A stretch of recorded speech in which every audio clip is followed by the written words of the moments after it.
Hey there, you great people. I hope you're all doing well. First off, I know it looks like I've been in a car accident, but one thing I will say, and remember this, is don't go to multiple pubs, drink loads, and end up attempting really steep concrete steps, because this happens. I ended up falling flat on my bloody face. I went out for the first time in 6 months for a drink on Saturday, it's a few days back. Drunk a little bit too much, and the air hit me when I got outside the last pub, the third pub, and yeah, tried some really steep concrete steps and went face down. Buggered up my hands, face, knee, everything, but that's fine. Anyway, today, to more important things, we are doing a great thing here, and this is called minted mushy peas with chili. If you don't know what mushy peas are, they normally go really well at fish and chip shops. Awesome pubs here with a nice piece of battered fish, like normally cod, haddock, pollock is used. The reason I'm doing this also is it's a bit of a follow-on. If you see my tartar sauce video I did 7 or 8 days ago, then I hope you've watched that. And this is a follow-on for that, because the next home cooking video I do will be an English classic, but I'll be taking it to the next level. I'll be elevating it. I'll be doing posh fish and chips with homemade tartar sauce, so I hope you've watched that video already from last week, and minted mushy peas. That'll be the video after this in terms of the home cooking video. Anyway, let me show you what I've got behind me, what you'll need to make these minted mushy peas with chili.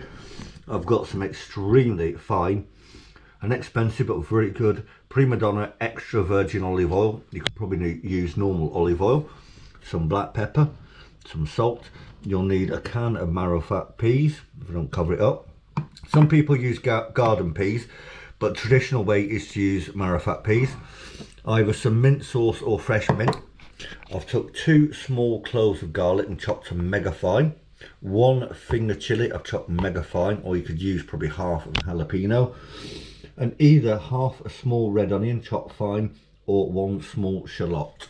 You also need something to mash up your peas at the end, and have a pan ready to go. Let's stick about a teaspoon or so of the olive oil in this pan. We'll get up to temperature, about a medium heat, about 3 or 4 out of 6. So with our 1 teaspoon of olive oil up to temperature in our pan, we're going to get a tablespoon of this, which is the Lidl Casaburo olive oil. You could use butter instead, it's absolutely fine. And we're going to put about a tablespoon or so of this olive oil spread or butter in the pan here. Remember, we're on about a medium heat. Into that now, I'll show you, we have our 2 small cloves of garlic, which are going to go in the pan now. 1 finger chili, or you could use half a jalapeno. Make sure you get all that in there. And half a red onion, or you could use 1 fairly small to medium sized shallot. All this has got to be chopped quite fine. Get that all in the pan. Put my chopping board to the side.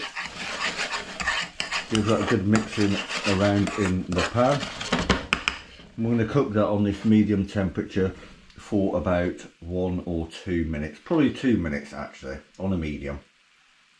So we've done these for about 2 or 3 minutes now, until nicely golden. What we're going to do, like I said, you could use normal garden peas, even frozen ones, but traditionally marrow fat peas are used in mushy peas. With these they normally come in water, and this is a 180 gram tin. You're forgetting about the water. I have drained them. We're going to add them to the pan now. Once we add them to the pan, give it a little bit of a shake around, and we'll give it a decent amount of salt, a couple of grinds of that, and a decent amount of pepper. You don't want to under-season these whatsoever, and I love pepper. Nice little bit of heat, a little bit of bite to it. That is plenty. Right, let's give that a stir, and we'll let these go on this medium heat for about 3 or 4 minutes, something like that. So having done these peas for about 3 or 4 minutes on medium, You have some mint sauce. Like I said, you could use fresh chopped mint. I just couldn't get any at the small supermarket down here.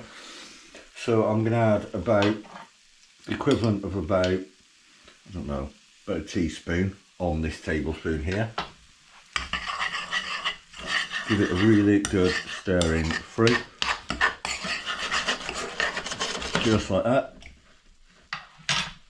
Then get something like this, like a potato masher, anything like that. And give these a good mash to make them into mushy peas. Oh, we're hitting the top of the cooker.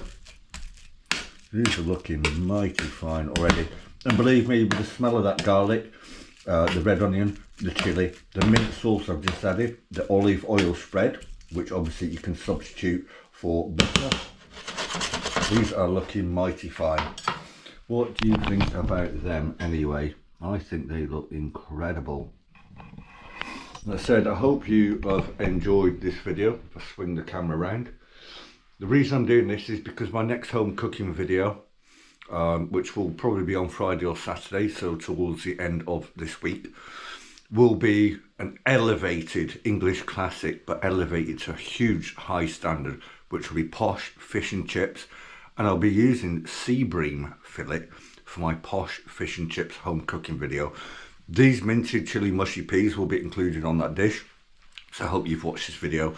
And the tartar sauce video I did 7-8 days ago will be included on that plate as well. So I hope you watch both of them videos first, so then you can recreate my Posh Fish and Chips video I'm going to do this weekend. Either Friday or Saturday, it'll definitely be up on the channel. Also, the winner announcement for the picker number 1 to 50 competition will be next Wednesday or Thursday as well. And I'll have lots of content in between that as well. If you enjoyed this video, please now go below, like, especially subscribe, share, hit the notification bell. Hope you've all had an amazing start to your week, and thank you for tuning in.